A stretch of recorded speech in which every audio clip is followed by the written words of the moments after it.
Hi students, welcome to learning social science. In the previous class we have already started independent India.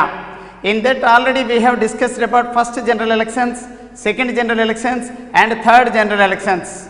Today I would like to explain about foreign policy, Cold War, Panchsheel and left turn 1967 elections. Today our topic is foreign policy and wars.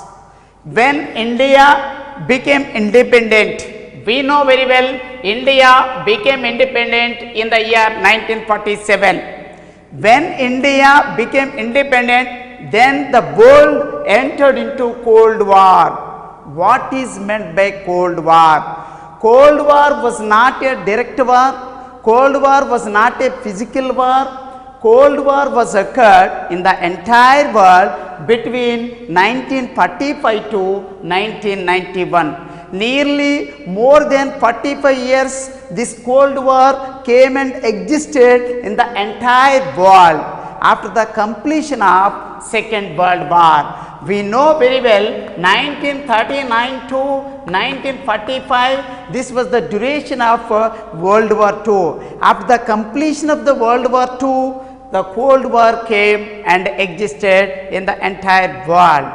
Up to Second World War, British was the supreme country in the entire world. After the completion of the Second World War, two countries, instead of British, two countries came into existing as superpowers. They are, one is USA, United States of America, the second one is USSR, Union of Soviet Socialist Republics. This USA was headed for the capitalistic bloc as well as the democratic bloc also. This side the communist bloc was headed by USSR. Between these two group of countries, nearly 46 years the Cold War situations were there. Cold War means not a physical war, already we have discussed, dear students, it is a propaganda war with words. Nearly 20 million people, they lost their lives through this Cold War. All these 20 million people, they belong to third world countries only. What is our foreign policy? After completion of independent India, we adopted new foreign policy. We did not join in this USA group as well as USSR group. We maintained equidistance between these two groups. We maintained the same distance between these two groups. Along with some African countries, some Asian countries, we have started new foreign policy that is called non-alignment movement. Dear students, what is our foreign policy? Non-alignment policy, NAM, non-alignment policy. At present in this non-alignment policy, more than 120 countries are its members. Still we are maintaining non-alignment policy and Panchsheel with our immediate neighboring countries like Sri Lanka, China, Pakistan and all these countries. Dear children, already we have discussed about our foreign policy. With our neighboring countries we are maintaining Panchsheel.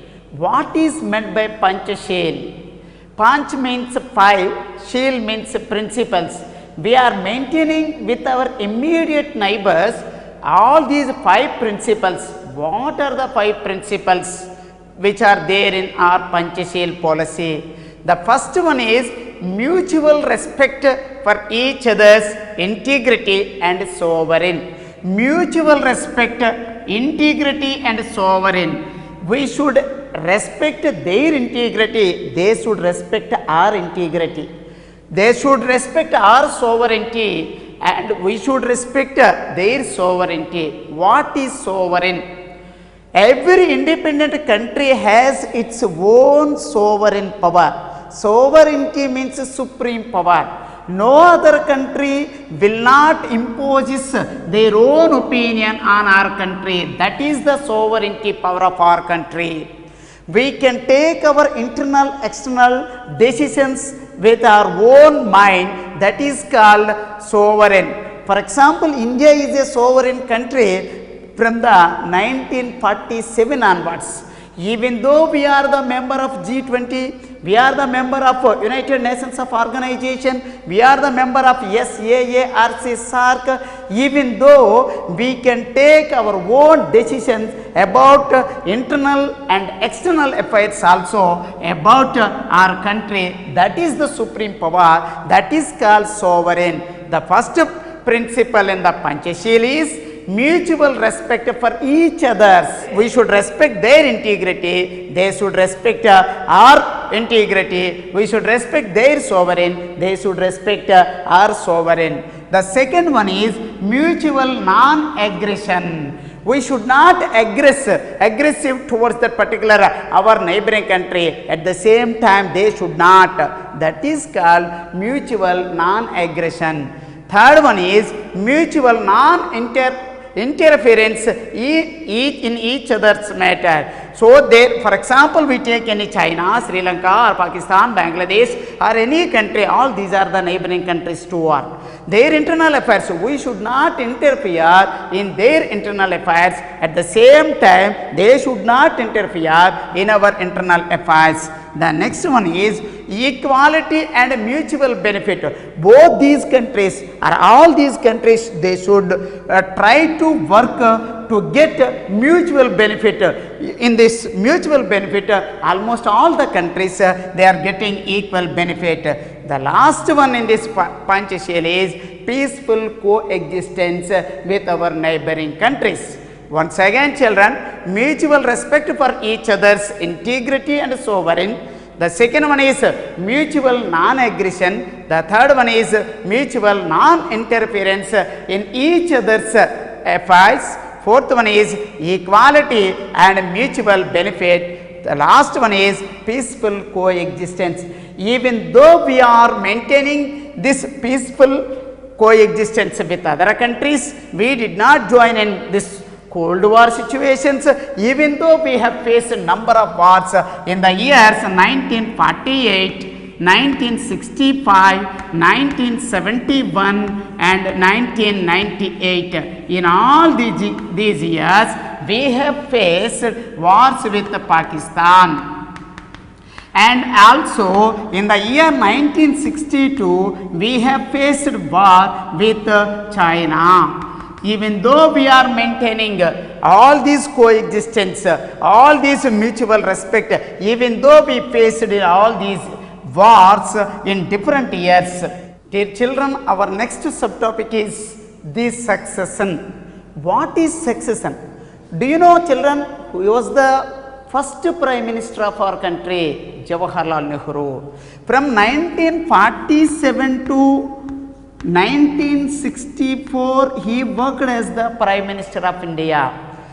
The death of Jawaharlal Nehru was on 27th May 1964. The death of Jawaharlal Nehru was on 27th May 1964. At the time, the political critics, they have raised their doubts whether in India democracy would be survive or not. However, the Congress managed with choosing of Lal Bahadur Shastri. This Lal Bahadur Shastri was succeeded Jawaharlal Nehru as the Prime Minister of our country. This Lal Bahadur Shastri worked as the Prime Minister of our country between 1964 to 66. Unexpectedly, Lal Bahadur Shastri died at Tashkent in Russia in the year 1966. During his term, that is called 2 years, nearly between 1964 to 66, he faced anti-Hindi agitation and war with Pakistan, and all these were faced by Lal Bahadur Shastri. Whenever this unexpectedly Lal Bahadur Shastri expired at Tashkent, then Indira Gandhi succeeded. Indira Gandhi succeeded Lal Bahadur Shastri as the Prime Minister of India. Dear children, the next subtopic is anti-Hindi agitation. Anti-Hindi agitation was started in our country at the time of Lal Bahadur Shastri. Whenever the Official Language Act was passed in the year 1963, dear children, when the Official Language Act was passed in the year 1963, whenever the Official Language Act was passed in the year 1963, the DMK party, Dravida Munnetra Kazhagam party, which is in Tamil Nadu, it's one of the first and foremost regional parties of India, DMK, Dravida Munnetra Kazhagam, which is existing still now in Tamil Nadu. This DMK believed it was an attempt to foist Hindi on the rest of the country. So that's why dharnas, strikes, hartals, they have started in Tamil Nadu, in the entire state. So, and moreover, the DMK party members, they burning effigies of Hindi books and also, and the constitution pages also. Completely they were the against of the Hindi as the official language of India. When the things are going to be out of hand, at the time the Prime Minister of India, Lal Bahadur Shastri, had supported pro-Hindi stand. Whenever he supported pro-Hindi, Congress itself was divided as anti-Hindi stand and pro-Hindi stand. When the things were out of hand, then the Prime Minister of India, Lal Bahadur Shastri, he supported pro-Hindi stand. Whenever he joined in this pro-Hindi stand, and also he gave very good opportunities for anti-Hindi stand people also. According to this, English is the communicative language between center and state, and also every state they would recognize English as their communicative language or their own regional language. The third one is the UPSC exams, like all India services exams, would be conducted Hindi and English only. According to this situation, English is the communication language between the center and the states. The second one is the state recognize their regional party as their communicative language, and also English also they can recognize as their communicative language. The third one is all India service exams, like UPSC exams, they would be conducted only in English and Hindi. Dear children, 1967 elections, we know very well, already discussed. 1967 elections are the landmark elections in our Indian political system. 1967 elections, they had their own importance in Indian elections history. All parties at the time, in the 1967 elections, the parties which had participated, all the political parties, they had taken very seriously. All these political parties, they worked life of their own. All the political parties, they worked as the life of their own. So that's why they were known as landmark elections. So many things happened in this 1967 elections. In the first general elections conducted in the year 1952, second general elections in the year 1957, third general elections in the year 1962. In all these three general elections won by Congress party with huge majority. Some other political parties which participated in all these elections, around all together they got below 11% of the votes cast at the time. Only the Congress party itself more than 40 55% of the votes won by Congress party at that time. Nearly more than 70% of the seats won by Congress party in all these elections. But here something different happened in this 1967 elections. And Congress faced the worst situation in this 1967 elections. Even though Congress won little bit majority, that is only out of 545 seats, Congress won only 284 seats only. This was the least majority when compared with the previous general elections towards this Congress party.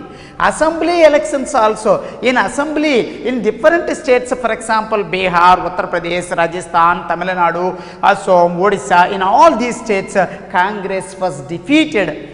Before that, in almost in central Congress and almost all the Congress party only formed in different state governments also. But after 67 in different states Congress party was defeated. This was the very big transition in India, very big change in the Indian political system because of 1967 elections.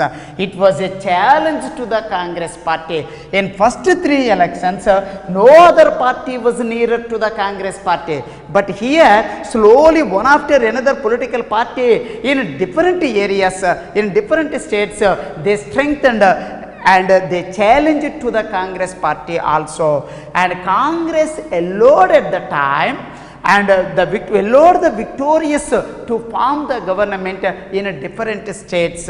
It was a big challenge to the Congress party. At the same time, in India, in different areas, in different states, in different regionals, with regional aspirations, new political parties came into existence.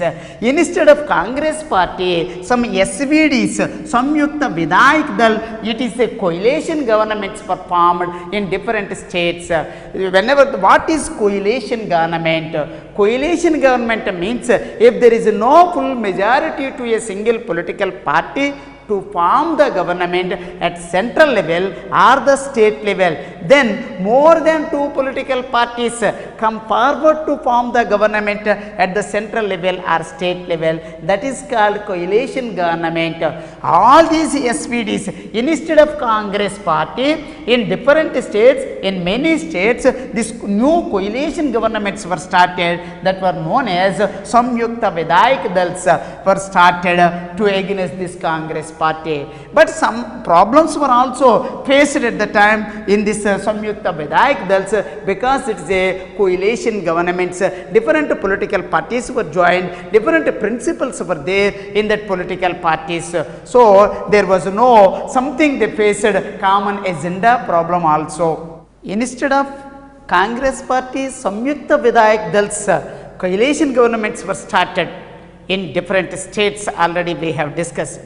Through this, land reforms were also started, and basically in 1950s and 60s, so many different people, community people, they have developed in different states. For example, Jats, Kurmis, Loths, Lingayats, Vakalingas, in different states, they developed very well. Finally, slowly, they got political power in different states. All these things are happening in this 1967 elections. Regional aspirations were also started. With regional feelings, with area-wise feelings, some regional aspirations. Through these regional aspirations, some regional political parties came into existence through this 1967 elections. For example, we take in Andhra Pradesh, from Andhra Pradesh, Telangana demand was there with these elections only, and one more in Assam state called Meghalaya. Meghalaya was created in the year 1969 with the free of tribal districts of Garo, Kasi, Jaintia, and Meghalaya was created. For example, one more demand, that is 1968 and 9, serious demonstrations were asking the Chandigarh as the common capital of both the Punjab and Chandigarh. This was also happened in this 1967 elections after. In Maharashtra, one more demand was there. In Maharashtra, curious demand for Bombay for Marathas only. The old, all these are the new demands with 1967 elections. Already the old demands were also there, that is Jammu and Kashmir demand, Nagaland demand, and all these were the old demands. At the same time, after 1967 elections, the communal tensions were also started in our country. For example, Ranchi, which is located in Bihar, Ahmedabad, which is located in Gujarat, Jalgaon, which is located in Maharashtra, Aligarh, which is located in Uttar Pradesh. In all these areas, which are located in different states, the communal rights between Hindus and Muslims, they have started. So that's why 1967 elections were the landmark elections. Previous elections completely Congress won, and then with this 1967 elections, different political parties they came into power in different states. So that's why all the things were happened after 1967 elections. So that's why 1967 elections were known as landmark elections in our Indian election system and in our Indian political system. Dear children, next our subtopic is left turn. What is left turn? Indira Gandhi introduced so many new policies and programs for the Congress party as well as for herself also. So in this, whenever the Bangladesh war was occurred, the Bangladesh war was occurred in the year 1971. In the year 1971, war with Pakistan was occurred. At the time, with the help of India, Bangladesh, erstwhile East Pakistan, once upon a time it was known as East Bengal, it became as emerged as a new country in the year 1971 with the help of India. So whenever India got victory, whenever Indira Gandhi got victory, she started a new slogan that is called Garibi Hatao. Garibi Hatao means removal of the poverty from our society. So it was the major slogan by Indira Gandhi at the time. In the same year, in the 1971 elections, Congress party did well. Congress party with a huge majority or the record majority, that is with 352 seats, Congress party won once again in this 1971 elections. Whenever in these elections, Congress party by the Indira Gandhi leadership, whenever the Congress party won with record majority, the political critics were silenced and the opposition was decimated. So Indira Gandhi fame and name was raised immediately. Then she became the darling of the masses and she became number one in the parliament as well as in her party also. She got full name and fame in the parliament as well as in the Congress party itself also. In the name of, whenever she got huge majority, in the name of socio-economic change, so many times amendments of the constitution were done by the Indira Gandhi at that time. For example, even Supreme Court also was afraid that being amended the constitution that many times. So that's why, for example, some other reforms by Indira Gandhi were at the time abolition of princely pensions, abolition of privy purses. Privy purses are the princely pensions. Purses. What are privy persons? And nationalization of banks. Nationalization of banks. These two were the major reforms by Indira Gandhi at the time. Nationalization of private banks. And privy purses means at the time of integration of India, it was some payments made by the Indian government to princely or royal families, erstwhile royal families or the princely states, to meet their personal expenses according to their agreement at the time of 1947 to 49, between almost all the 550 princely states were merged by Sardar Patel in India. So at the time abolition privy purses were done by the Indira Gandhi, and the nationalization of banks, these two were the major reforms at the time. And moreover, 42nd amendment was also occurred in the same time in the year 1976. 42nd amendment was occurred. In this 42nd amendment is also known as mini constitution of India, socialist, secular, integrity. These three words were added to this constitution of the preamble, or the constitution, first page of the constitution preamble. And moreover, it discussed about the major points are the fundamental points are the basic structure. So that's why 42nd amendment was known as mini constitution.